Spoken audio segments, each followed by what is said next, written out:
రాష్ట్ర వ్యాప్తంగా సమాచార సేకరణ, పోలీసు వ్యవహార శైలిపైన సమాచారం, బాధ్యులపై చట్ట ప్రకారం చర్యలు తీసుకోవాలని ప్రభుత్వం యోచన. జగన్జమానాలు చోటు చేసుకున్న అధికార అరాచకాలపై టీడీపీ కూటమి ప్రభుత్వం సీరియస్గా దృష్టి పెట్టింది. గత 5 ఏళ్లలో అధికార దుర్వినియోగానికి పాల్పడి తప్పుడు కేసులు పెట్టిన తీరు, ప్రతిపక్ష పార్టీల వారితో పాటు బడుగు బలహీన వర్గాలు అణచివేసిన వ్యవహారాలపై జిల్లాల వారీగా సమగ్ర సమాచారం సేకరిస్తోందని తెలుస్తోంది. అవినీతి వ్యవహారాలపై కూడా సమాచార సేకరణ జరుగుతోందని ప్రభుత్వ వర్గాలు తెలిపాయి. నాటి ముఖ్యమంత్రి జగన్ వ్యతిరేకించిన సొంత పార్టీ ఎంపీని కూడా పోలీసు కస్టడీలో చితకబాదారని ఆరోపణలు వచ్చిన విషయం తెలిసిందే.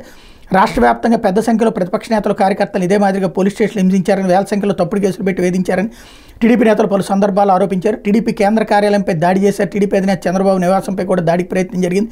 నర్సీపట్నంలో డాక్టర్ సుధాకర్, కాకినాడలో YCP MLC Anantha Babu driver Subrahmanyam, నంద్యాలలో అబ్దుల్ సలాం కుటుంబం, రేపల్లెలో 10వ తరగతి చదువుతున్న బాలుడు అమర్నాథ్ గౌడ్, పలమనేరులో ముస్లిం మైనార్టీ బాలిక మిస్పా, కావలి కరుణాకర్ వంటి వారి మరణాలపై కూడా ప్రభుత్వం నివేదికలు తెప్పించుకుంటుంది. అధికార పార్టీ నేతలతో అంటకాగి సామాన్యులు వేధించిన పోలీసు అధికారుల తీరుపైన సమాచారం సేకరిస్తున్నారన్నట్టు వార్తని ఇక్కడ ప్రధానంగా హైలైట్ చేశారు. ఇకపోతే చట్టానికి అనుగుణంగానే పెద్దిరెడ్డికి